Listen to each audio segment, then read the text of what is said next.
Isabelle, 31 years old, learned the true weight of silence the day her mother let her son freeze on a sidewalk in the middle of winter. I had been driving home from work in downtown Chicago, heading north through rush hour traffic that was already a nightmare on a good day. But that evening, everything went wrong. A semi had overturned near the Kennedy Expressway, snarling up lanes for miles. Sirens wailed, red lights blinked in the distance, and I sat in my car motionless for over an hour without moving more than 3 car lengths.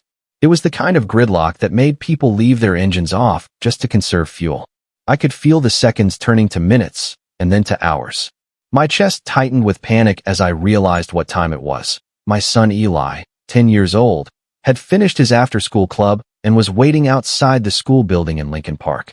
It was minus 25 degrees Celsius. He was wearing his thick winter jacket, but I knew the temperature had dropped fast after sunset. Wind cut across the streets like blades in that part of the city. Eli had no idea I was stuck. I called the school, no answer. The building was already closed.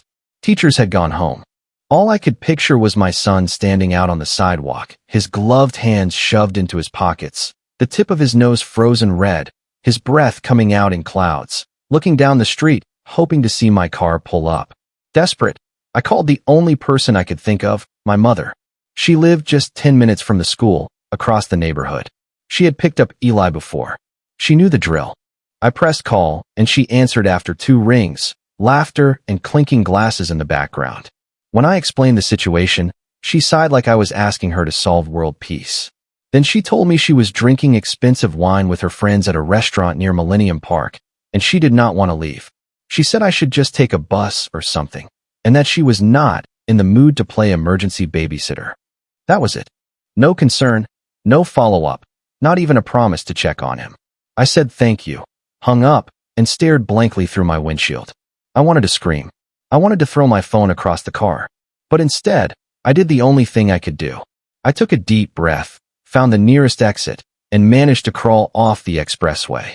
I parked my car in the nearest lot I could find, a paved gravel lot behind a Walgreens, and ran. I ran through slush and snow to the nearest bus stop, then took a detour route that added nearly an hour to the trip.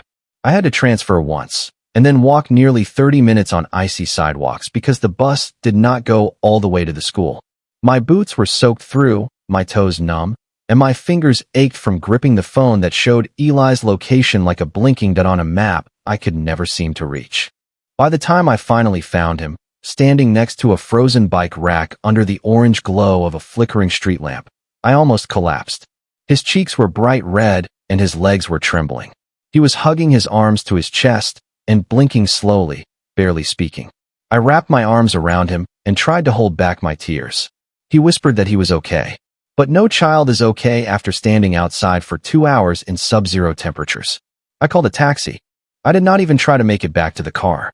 I paid triple the usual fare to get home, but I did not care. When we got inside, I made him hot chocolate, wrapped him in blankets, and sat beside him until I was sure he was warm again. That night, I could not sleep. I kept replaying everything in my head. What could have happened? What nearly did? Frostbite, hypothermia, strangers, anything. And all of it because the one person I thought would help did not even bother. What haunted me more than that evening was the silence that followed. My mother never called. She never checked in the next day. No apology, no message, not even a question about how her grandson was. It was as if it never happened to her. But to me, it split something wide open. I stopped calling her. I stopped inviting her. I stopped thinking of her as family. I went back to work. I took Eli to school. I moved forward without her. For 6 months, nothing.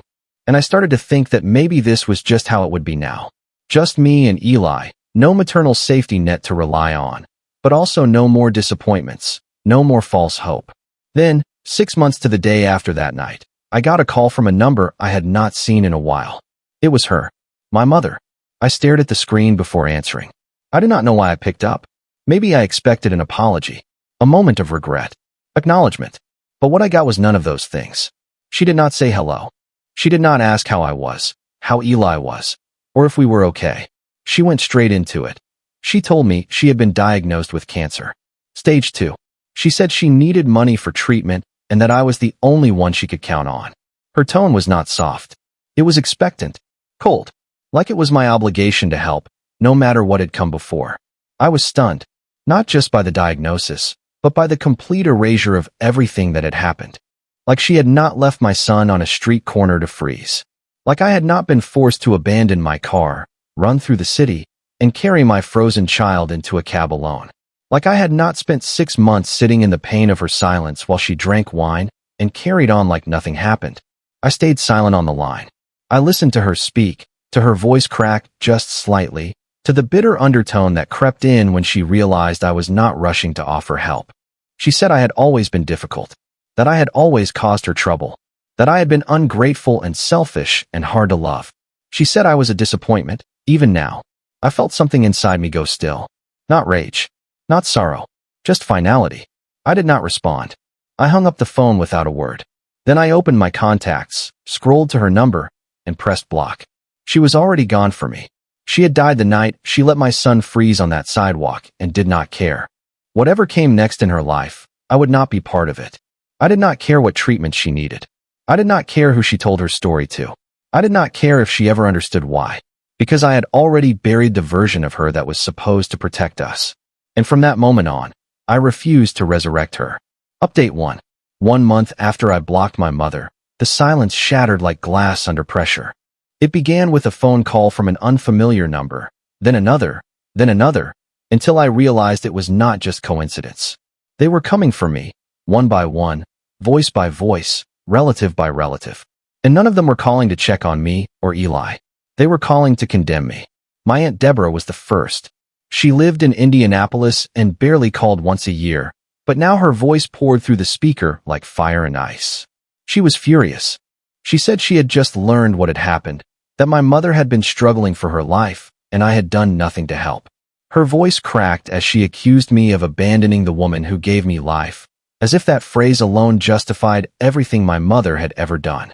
I listened in stunned silence as she told me my mother had undergone a full round of treatment, chemo, radiation, the whole protocol, and that she was now officially in remission. She said my mother had survived, but only because they had stepped in. Deborah, and 2 of my cousins from Michigan, and another relative I barely spoke to from somewhere outside of Cleveland. She said they all had to pull their resources together to save her, that they had taken out loans, that one cousin had put part of the hospital bill on a credit card with outrageous interest, that someone else had dipped into their kid's college fund, and it was all my fault, because I, the daughter, should have paid. I, the daughter, should have done what was expected. I, the daughter, had turned my back. She hung up before I could speak. But that was only the beginning. The next call came the same evening. My cousin Meredith. She was crying before she even said hello, saying how disappointed she was in me, how the entire family could not believe my coldness, how heartless I had become. She had heard I lived in a decent house now, had a good job, had finally found stability after the chaos of my early 20s. She asked how I could let my mother suffer when I had the means to help. She said it was selfish, that I had always been selfish, and that my refusal had created a burden for the rest of the family. That they were the ones scraping money together, selling off jewelry, skipping vacations, borrowing from coworkers. Also, my mother could get a second chance at life. I sat on the floor of my bedroom, phone in hand, pulse thundering in my ears. It felt surreal. One after another they called. My uncle from Atlanta, my step-cousin from Nashville, even my godmother, who had not spoken to me since I turned 19, found a way to leave a voicemail full of passive-aggressive guilt about duty, sacrifice, and the meaning of family. Every voice carried the same tone: shock, betrayal, outrage. They said I had ruined Thanksgiving for everyone because no one knew how to act around my mother now. They said she cried during Sunday dinners, told stories of how she had raised me on her own, how I never appreciated anything, how she had given up her youth for me, how I vanished the moment she needed me most. None of them asked what happened the night Eli waited in the cold. None of them asked why I had made that decision. None of them knew the story of me standing in a frozen street in the heart of Chicago while my mother sat in a heated restaurant sipping overpriced wine with her friends. None of them knew what it felt like to see your own mother shrug off your child's safety like it was an inconvenience. None of them remembered the birthday parties I paid for, the groceries I brought her every holiday season, the car repairs I covered when she called in a panic. None of them had seen her face when she sneered at my panic and said the wine was more important than her grandson. They only knew her version. The version where I had always been a storm. The version where I was difficult, distant, selfish, emotionally unstable. A wild child turned cold adult. That was the story she told them. That was the narrative they latched onto. And it was easier to believe her than to ask me. I got text messages that dripped with passive aggression. Screenshots of hospital bills. Side comments about loyalty. Group chats that were once full of wedding photos and baby announcements now flooded with silence when I entered. Aunts who used to tag me in family recipes on social media now posted long quotes about betrayal and blood ties that cut deep. Cousins who once invited me to graduations or baby showers now deleted me from events entirely. But what stunned me more than their anger was how easily they closed ranks. How quickly they forgot everything I had done for my mother. How quickly they turned me into the villain. They called themselves saviors for stepping in, but none of them had been there when I scraped together money to pay her electric bill after she forgot to budget. None of them had shown up when I was 19 and working 2 jobs just to put myself through school, while she bounced from relationship to relationship without offering me $1 of support. None of them remembered the nights I drove across the city to bring her groceries while Eli was still in diapers and I was running on no sleep. They saw her as a woman reborn, a woman who had fought cancer and survived. They saw me as the daughter who refused to help, and they never once stopped to ask why. The worst part was that they believed she was the victim. They believed her suffering had been pure, untouched by the years of manipulation and emotional sabotage she had inflicted on me. They believed she had reached out from a place of humility, not entitlement. They believed that I had failed her, not that she had failed me over and over and over again. So I did not defend myself. I did not post my side of the story. I did not scream into the void, begging to be heard. I stayed quiet. I let the tide wash over me. I listened as they painted me as ungrateful, bitter, detached. And I realized something terrifying in its clarity. Not one of them really knew who I was. Not one of them ever had. They only knew who she told them I was. They never once asked for the truth. And they would never believe it even if I handed it to them. Update 2. Exactly 1 week after the last call from my furious relatives, I found myself wandering through the River North District in Chicago, trying to shake off the gnawing weight that had been pressing against my ribs ever since the guilt campaign began. I had taken Eli downtown to the art museum and stopped to grab us both a late lunch. He had just run inside a nearby bookstore, and I stood on the sidewalk, scrolling through my phone, trying to ignore the newest passive-aggressive post from my aunt about family obligations. That was when I saw her. My mother. She was across the street, standing in front of the glass entrance of one of the most high-end designer stores in the city. A place I never even dared step into, not unless I had saved up for months. She was laughing, not just smiling, laughing, with 2 of her friends, the same ones I remembered from the background noise the night she refused to pick up Eli.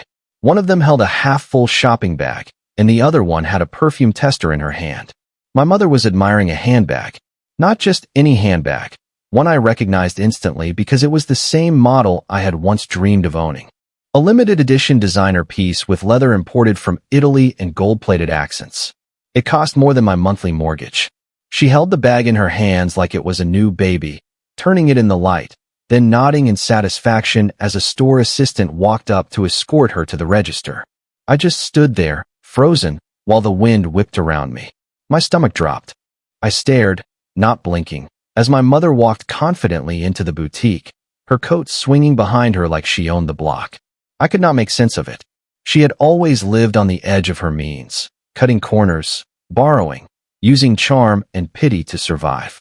She had not worked a stable job in years, and when she did work, it was short-term. Seasonal retail, catering gigs, part-time admin roles that lasted only until someone else irritated her. She had no retirement account. She had no savings. She had no backup plan. So how in the world was she now buying handbags that cost thousands? The next morning, I could not shake the image of her at that store. The bag, the laugh, the way she had walked out like a queen. It ate at me. All those calls from relatives, crying about loans, stress, second jobs. And her, living like a woman on a luxury vacation. Something was wrong. Something was off. And I was done playing silent observer. I decided to visit the clinic where she had claimed to receive her cancer treatments.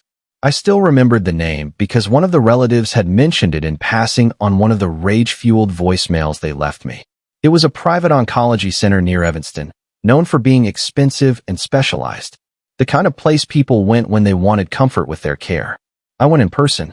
I walked through the doors that Friday morning wearing my work clothes and carrying a tote bag with a notebook and some of Eli's things, trying to look calm, like any other concerned family member checking in. I gave the receptionist my mother's name and said I wanted to verify some details for insurance. I braced myself for red tape, for silence, for refusal, but I got something else entirely. The receptionist blinked, checked the system, then looked back at me with polite confusion. She asked if I was sure this was the right clinic. I repeated my mother's full name, even gave her birthday. She double-checked. Still nothing. Then she excused herself and came back with a supervising nurse who quietly confirmed something that made my heart race and my fingers feel numb. My mother had never been treated there for cancer. She had been to the clinic once. Only once. For an outpatient visit. 5 months ago.